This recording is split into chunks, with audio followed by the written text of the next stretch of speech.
Our culture asks us to respect our elders, and this is one of the most funny thing I encountered as a child. Earlier, I thought it's about experience or it's about their wisdom which they have gained over the past decades of their existence on Earth. But then I just realized that this is a very convenient way where people are not being honest. They avoid confrontations. They are not being transparent, and this is a very sad scenario because you are not being forthcoming at all.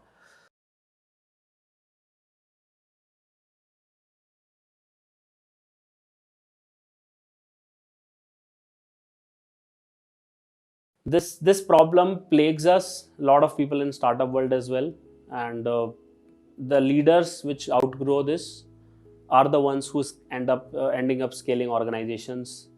I also had to face this huge challenge that why do I respect someone just because they have more experience than me or they have more wisdom than me? Allegedly, their age is more than me. These are all stupid parameters. I think person should be respected for the value they bring to the table if they have actual relevant information, which is it's right. It doesn't matter how old they are or they are males or females, anything at all. So those in India, this is a specific problem that the people behave very differently in front of different people. So I will take my example. As early as 4 or 5 years ago, I would behave very differently in front of my friends, in front of my colleague, in front of my family members. Spouse was not there, but now that is there in front of like my team members, educators. So they everyone will see a different side of Roman. So what I was trying to do is I was trying to mold myself to fit into their one set of expectation that is how a Roman is supposed to behave. But that is extremely sad and that is bad. Why I'll tell you is that because then you are trying to please everyone, and that is the perfect recipe for disaster. As an entrepreneur, as a leader, it's your responsibility that you are extremely honest. You should be brutally honest, even if it hurts the feelings of the people in the short term, even if it makes you look bad in their eyes, if you come across as not so nice person in front of your team members. I've known leaders who literally have different personalities for every social group they are a part of, which is extremely scary. But I don't know like which is the real person. They tell the truth on a very need to know basis. This is another very bad trait of a great leader, and they are not at all forthcoming. I see a lot of opaqueness in the organizations. In an academy, one of our leadership principle is brutal honesty and having utmost transparency.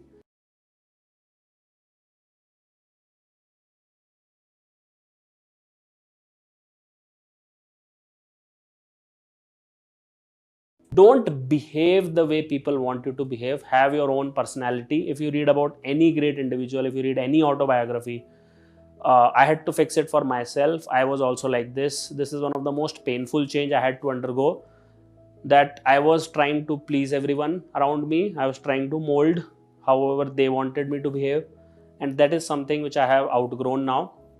I am Roman. There is a certain expectation I have from my team members. I am a leader. I am responsible. I have duty towards my co-founders, my team members, my educators, my board, and I have worked a lot on this in the past 5 to 6 years. I tried to become as transparent as possible. I'll give absolutely brutal feedback to my team members if they are not listening. Obviously, with the constructive feedback that hey, this is how we can improve things. When things are not going good, I'll tell the team, hey, this month we are not growing. We need to buck up. These are the numbers. Everyone knows. All the top leadership knows all the numbers on an academy, which is very unlike other organizations in India. We are extremely forthcoming. We don't tell the truth on a need to know basis. As a leader, it's my responsibility to tell the person that hey, this is what we are trying to achieve. This is how you have to fit in the picture. This is what is expected from you. It's just like a sports team. That's another leadership principle at an academy. We are a sports team, not a family. Everyone needs to bring something to the table. If you are not able to do that on a consistent basis, then you should not be part of that team or part of the organization.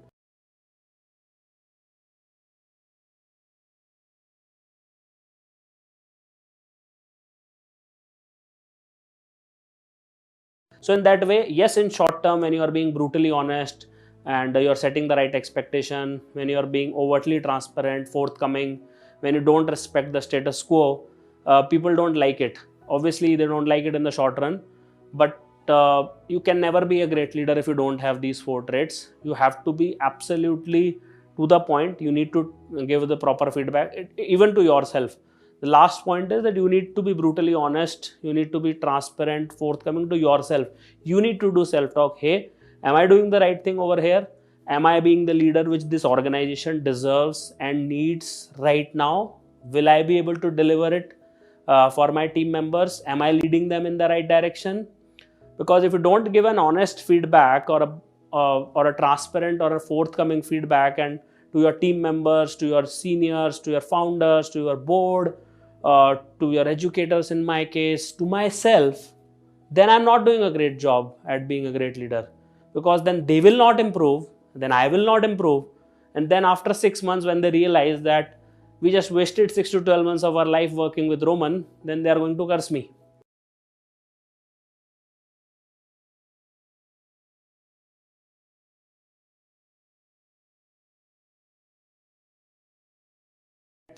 If only someone would have given the right feedback to me, howsoever brutal it was, which I wanted to hear, then my career may be at a different track. So she might not like that feedback today if I give it to her, but after 12 months, she will regret it that I didn't get it in the first place.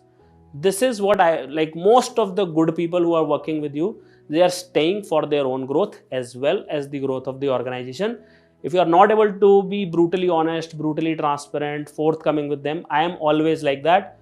I always say, hey, this is the expectation from you on day one. This is what I expect after 15 days, after 1 month, after 45 days. If you are able to deliver, great. Otherwise, we are going to have a problem.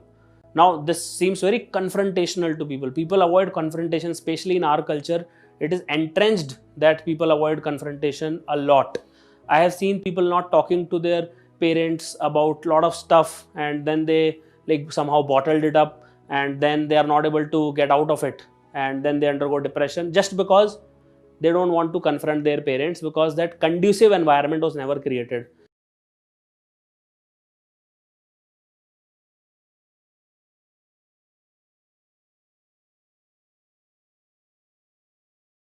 See, nothing great has ever been done. I will not be right all the time.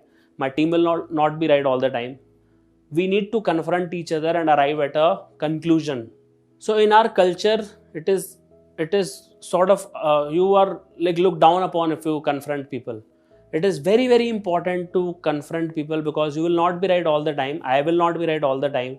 There should be a mutual synergy where there is a healthy environment which a leader has to create, so that people can confront you. They can ask questions. Hey Roman, this is not right. Doesn't seem right to me. These are the 3 steps we should be doing instead. That confrontational environment also leads to a lot of problems in our society. Children are bottled up, their emotions, their pent up feelings, their frustrations. They're not able to open up with their parents, and they have to find other recourses for that. This is one of the main reasons plaguing us, that we are not being confronted. Confrontation is a good thing. Respecting your elders for the sake of it is not. So try to be brutally honest. Elders here means your managers, your founders, whoever it is in the organization. If they are right, it has to be on the merit of the information, on the values they bring to the table, not based on their experience or past accolades.